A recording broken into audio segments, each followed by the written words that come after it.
Good morning. Hold on. I gotta move this. I move, and I will trip and fall, and I can't handle that level of embarrassment today. Jeff wanted me to come share this morning, and as I was praying and thinking about what I wanted to do, I thought it would be a great opportunity to kind of go along with what we've been talking about with our Case for Christ apologetic series of what Jesus is doing in our life and how he truthfully wants that day-to-day relationship and not just what we can offer him on Sunday. I feel like I've told this story since I've been up here about 100 times, and as I look out, I feel like I haven't told most of you this story, so I feel like it's very fitting this morning. But I kind of want to start way back. I grew up in a Christian home, 2 Christian parents. I told Jeff I was a drug baby, drugged to church every Sunday. Every time the doors were open, I was there. The first one there, the last one to leave. My dad does ministry. And so from a very young age, I've always been a part of the church and exposed to that type stuff. And so at a very early age, I was saved. I remember when I was 7 years old, I went to this church camp, and I knew the thing, the gospel, I'm a sinner, and Jesus is my way, and he saves me from that sin. But at that point, it truly clicked. And so at that point, truthfully, it was a life change for me. I wasn't just going to church because my parents made me. I was going to church because I wanted a relationship with Jesus. And so fast forward quite a few years, I get to the 10th grade, and at this point, living life, normal. And then all of a sudden, I get news one day that a really, really close friend of mine had passed away in a car accident suddenly. Obviously, this caught me by absolute surprise, but I really didn't understand why God would do this to me. Why God would do this? Very Christian friend of mine, someone who I was very close to, just taken away all of a sudden. And that was a really tough time to go through in my life, and I really didn't lean on God because I didn't understand what he was doing through all that. And so kind of over the next year, that spiraled into, I believed in God, I believed he did what he said he did, but I really had a lot of doubt in my life over God's plan, over what God was doing, why he did what he did. And I just could not find peace in that. And so this is about a year after it happened. For a year, this is what has overwhelmed my brain. And it was a real struggle in my life. And then I went to camp. About the only thing that got me to go to camp that year was the fact that it was a sports-based camp. I love anything competitive. I'm extremely competitive. So obviously, I'm down for sports camp, and I love camp. So I went, and at this camp, I talked to people my age and my leader who wasn't much older than me. But at this point, I began to release and give to God everything that I was struggling with. And I truly started to understand the concept that God does some things sometimes that we truthfully don't understand. And that even in the good, even in the bad, there was plenty of good that went along with it. And I wasn't seeing that. And so through this, I forget the verse in Psalms, but it's considered my ways and turned my feet. And that's what I really think happened at this camp. That was a truthful turning point for me. And so at the end of that camp, I'm praying and I'm like, Lord, I love camp. I see what it's done for me over this year, and Lord, I want to come back next year, and I want to be a leader so I can help kids kind of go through my process that I went through that week. And the Lord was just like, okay. I was grateful, went back to camp the next year, and it was fantastic. As a leader, I got to do what was done for me, take kids who were struggling and point them to the cross. And then at the end of that camp, super pumped up, I'm like, Lord, I want to go back. Got the thumbs up to go back the next year. And this camp topped them all, to be honest. It was the most fantastic camp I've ever been to. I was working with a bunch of kids. By the end of the week, there were like 3 kids who were struggling with stuff and who gave their life to Christ. There were a few kids in my group who were giving their struggles to Christ, and it was just awesome. And then about towards the end of the week, the camp directors come up to us and they're like, we're doing 2 weeks of camp next year instead of just 1. And I was like, heck yeah. The most fun week of my summer is now twice the length. I'm all for that. So same old. I get praying. I'm like, Lord, I want to come back next year. And I didn't get my yes. And so that was pretty tough for me after a really, really strong year and seeing that the Lord was working in this place and wanting to come back, and it just wasn't in the cards for me. So that was in like the first week of June. And so at that point I began to pray, and I was like, Lord, what is it that you're wanting me to do with my summer, next summer? What's in the cards? And so I prayed that for about 2-ish months. And then we're having a meeting one day. It's with my college ministry. It was a council meeting, and I mean, it was a normal everyday thing in this terribly ADHD meeting that I love to be in every week, sitting there. And then summer missions was brought up. And at that point, that was my like moment that the Lord, I just felt him calling me to come to summer missions. And I was like overwhelmed with like, this is where you need to be. And so at that point, we didn't have any sort of like, the application wasn't open. This was like super early in the year. Application wasn't open. We didn't know what our opportunities were. So I just began to pray at this point. I was like, Lord, where is it that you want me to go?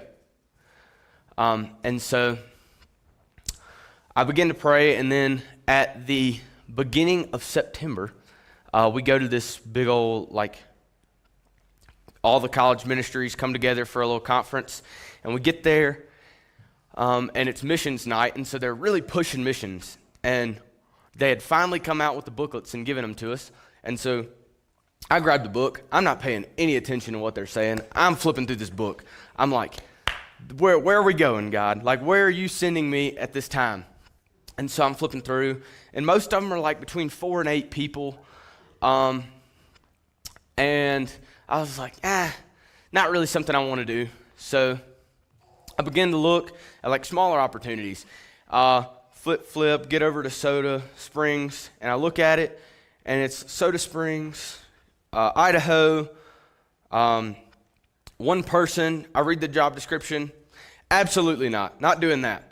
And so I flip over, and then I start reading some other stuff, and I read like the top line, and then I go to read the job description, and like weirdest thing, like I look at the paper, the words are not wording. I literally cannot read the words on the paper. And so I'm like, and so I flip back to Soda Springs, and I felt that same feeling of the Lord calling me. I was just like, I don't want to go there. And little backstory. At the time, the paper said, it was like, Soda Springs, Caribou Bible Church is looking for someone to come fill the pulpit. Their pastor is leaving for 2.5 months on a sabbatical, and they need someone to preach. And I was like, I'm not preaching. Anyway, and so at that point, I was like, I really don't want to do this, but I mean, it's September. I don't have to go till May 25th. And the Lord is really calling me to this. And I feel like if he's going to call me, he's going to prep me. and I've got time. And so reluctantly, I gave it up. And I was like, I guess I'm going to Soda Springs, Idaho. And so for 5 months, through the application process, I have to wait till the end of January to go do an interview. And through this time, I'm prepping for what the Lord is calling me to do, learning how to take the information that I'm learning and share it with others.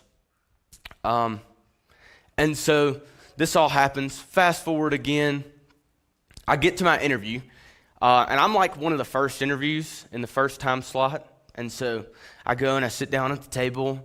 It's like this nice decorated table. It's got like candy in the middle. It's got like the booklets that we've looked at 100 times. And there's a little piece of paper on there on the table.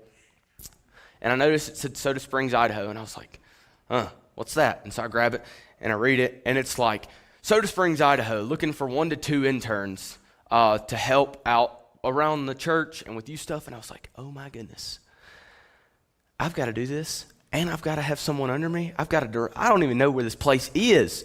I just learned where it is on the map in Idaho. I've given up the fact that I'm going to have to go preach, and I really don't want to do that. But now I'm going to have someone else that I'm in charge. I was like, I don't know. Frazzled, to say the least. And so I walk in my interview, and we start talking, and I was like, we had to put multiple things that we wanted to go to, and obviously I had my number 1 as Soda Springs and some others, and they were asking what's his positions, what are they, why are you looking at going to these? And I was like, well, the other 2 I kind of just put there because you made me, but I really feel like the Lord is calling me to Soda Springs, Idaho. And I kind of told them the story of what all was happening around it, and they were like, okay. And then I was like, so what's up with this piece of paper? And so I put it down on the table, and they're like, oh, you don't know? That's the new job description.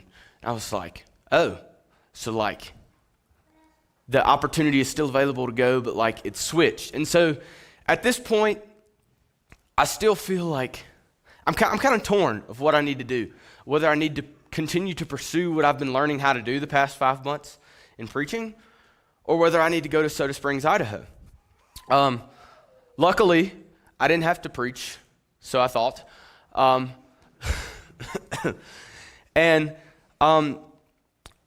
at this point, I'm still confused about what to do. And so, still a little frazzled. I go get me some fried chicken because that's my comfort food. And I call a friend, and he's like, the Lord has been faithful to bring you to this point and to guide you.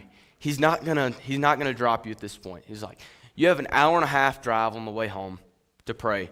And so after I calm down after eating some chicken and get off the phone, I begin my drive home. The speed limit's 70. I'm typically a 75 or something like that. But I'm praying and I'm making sure I got plenty of time. So I'm going a crisp 62. Make sure that drive stretches a long time, and I'm just praying. And the Lord just continues to push me toward Soda Springs, Idaho. And at this point, I realized he was calling me to the place and not the position. And so I had surrendered, and I was like, Lord, send me if that's where you want me to go. That was Friday night. I was supposed to get an email about where I was going on Monday morning. I didn't get an email till Thursday afternoon, so I was really confused the whole thing. Super stressful week. But I finally got the email that was Soda Springs, Idaho is where you're going. And it was final. It was my plane tickets were booked. And I was like, okay, the Lord has been faithful to lead me to this point. Now I've just got to wait 4 months to go there.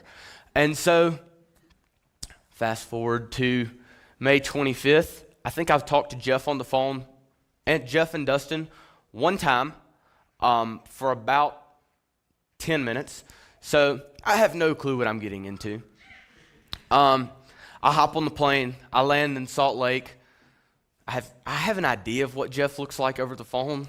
My idea of what he looked like was way wrong. I saw him in person versus on the phone. You ever do that? And you're like, wow, you don't look like that person I saw, but I hope you're the right one because I don't know who you are. He told me what his truck looked like, and I hoped that it was him still. And so I just hop in. Luckily, at least, if he was going to kidnap me, he took me to In-N-Out first. And like you've learned, I do like food. I may not look like it, but I really do love food. And we're kind of sitting at the table, and then he brings it up too, and he's like, you just like hopped in the truck with me. You have no clue who I am. And I was like, nope, at least you got me In-N-Out first. But so, so here I am in Idaho. And I've loved Idaho. It has definitely been where the Lord is calling me to be. I got told the statement quite a few times, like I already said. But the Lord's not going to lead you to something and then drop you off and say good luck. I've learned so much while I've been up here. I've grown to love each and every one of you so much. As much of a difficult time as it could have been, every one of you have made it so easy to feel like I have a home here in Soda Springs. And just watching the way that the Lord works in y'all has been fantastic. Like I said, camp is like my favorite week of the year, and I got to go to 2 of them this year, which was awesome. Taking your kids to camp was probably my 2 favorite weeks this summer. And just getting to know you. But I do have one story about the Lord's faithfulness while I've been up here, and it was just too good to tell, or too good to not to tell. And so the week before youth camp, Jeff was going to Alaska, and for once I had like a little bit of a break, like I wasn't running at 1,000,000 miles an hour. And as I'm sitting there, like, the suck started to set in of like, I'm 2,000 miles away from home. I've seen my parents for 2 days, and other than that, the only people I've had any interaction with are people that I just met or I've met within the past 2 months. And it was just like, I missed my people. And I began to just sit there, and I was just like, why am I here? Like, it's kind of starting to suck a little bit. Like, I'm ready to go home, but like, what are you, like, you've got to be calling me something, like, prove to me that this is where I'm supposed to be. And so, after that week is up, the next week, we go to camp. I'm riding with Tava. And we're going up to camp, and that whole week, the week before had really not been a good week for me. But I just prayed that the Lord remind me why I'm here and give me the strength to persevere through it. And so we roll up to camp, and I see this guy go to the van in front of us, and he looks so familiar. And I'm like looking at him. You ever do that when you know somebody but you can't figure out where you know him from? So I'm just staring at him. Where is this guy? I know this guy from somewhere, but I can't because we're literally in the middle of Wyoming. Like, I can't know this guy. But anyway, he walks back to the car. He's like, he sticks head in. He's like, Jacob? I was like, yeah. It's like, I knew you from somewhere. He was like, dude, I interviewed you for you to come to Soda Springs, Idaho. He was part of my interview thing. And I was like, at that point, I was just like overwhelmed that the Lord was revealing to me, this is where I'm supposed to be. This is where I've called you. You're still supposed to be here. And as crazy as that was, it was not the end of the story. We pull up into the parking spot, and I'm like pumped. Not only am I ready for camp, but the Lord has answered my prayer, and this is where, like, to me, He's showing me this is where I need to be. And I open the door, and then another moment. So, rewind again, September 11th. What a great date to rewind to. But not that September 11th. But as I'm praying about where to go, at this time, I'm still kind of confused about where I'm going. And I don't want to tell the story because I'm supposed to borrow 2 trailers this week. But I'm trying to maneuver this trailer in this tight spot, and I back into this F-150. And I put this huge hole in the bottom of the bedside. And I'm working on it. And a reason that I love what I do in the shop is I get a lot of time that I'm doing work, but it's quiet, and I have time to pray and talk to God. And on this particular day, I'm working on this truck. The night before, I had been praying for Soda Springs, Idaho, but the name of the church had slipped my brain as I'm praying, and I really forgot what it was. And then I lost my booklet on top of that. And so I was really clueless. I wish I had a supercomputer in my pocket to look it up, but, I didn't do that. And so college ministries on Tuesday night, I run in, I pop the booklet open, I'm like, Caribou Bible Church. I can pray for that church specifically if that's where I need to go. And the next day, that was my prayer all that night, and then through the next day. And I'm praying, and I remember I'm praying that prayer, and then I walk up to go do something, and I get the cans of paint, and I quit praying just because I'm trying to read. And I read the one can it's like this truck. It's a two-tone. It's red on the top and brown on the bottom. And I read the can, and I'm like, so I mix it, make sure I'm doing this right, the color, put it down. I grab the brown color at the bottom, and I'm looking, and this is how you mix it. And I'm like, flip it over to look at the color, what the name of the color is. And on the can, the color of the paint was Caribou base coat. And on the can, it said Caribou BC. And I was like, that was an expensive way to tell me where I'm going, but thank you so much. And so, fast forward back to at youth camp, we get out, and I open the door. I'm already overwhelmed by what the Lord is revealing me to this where I need to be. And I open up the door, and there's this F-150 sitting beside us.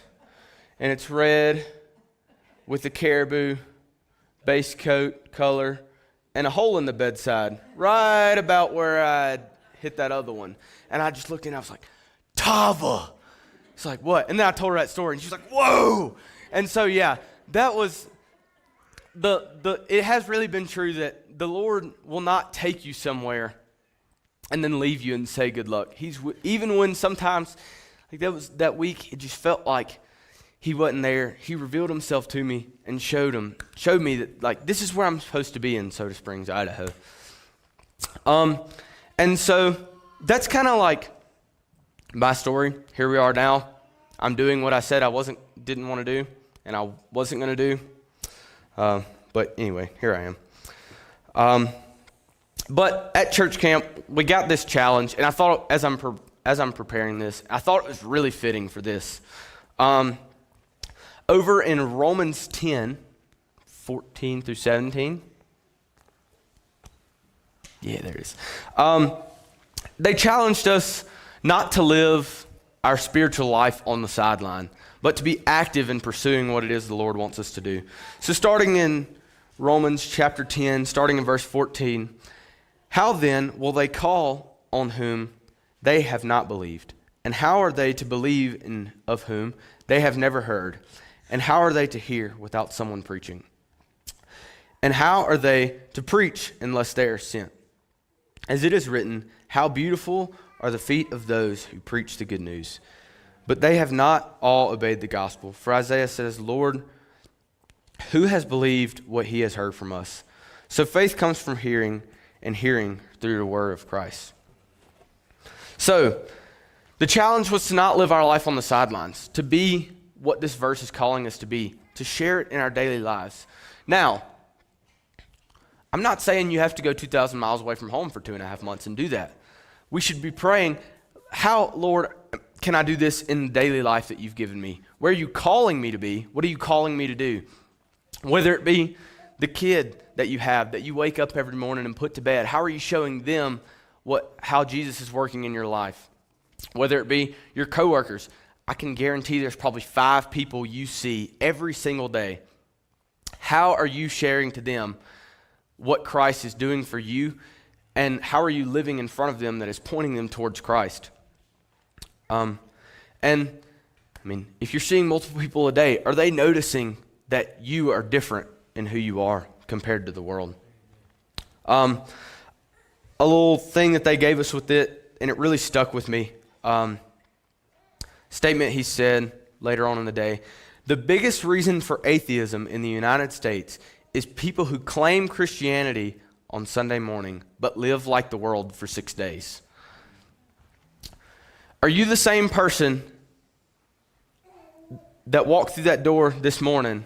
Is that the same person that walks through the front door of your work Monday through Friday? Are you that same person that walks in the door of your home after a long day? What are we doing in our life? How are we pursuing what the Lord is calling us to do in our life that is drawing others closer to Him, and who are we supposed to tell about that? The other piece of scripture I have is over in Matthew chapter 7, verses, I think it starts in 8. Yeah. For everyone who asks receives, and the one who seeks finds, and the one who knocks it will be opened. Or which one of you, if his son asks him for bread, will give him a stone? Or if asked for a fish, will give him a serpent? If you then, who are evil, know how to give good gifts to your children, how much more will your Father in heaven give good things to those who ask Him?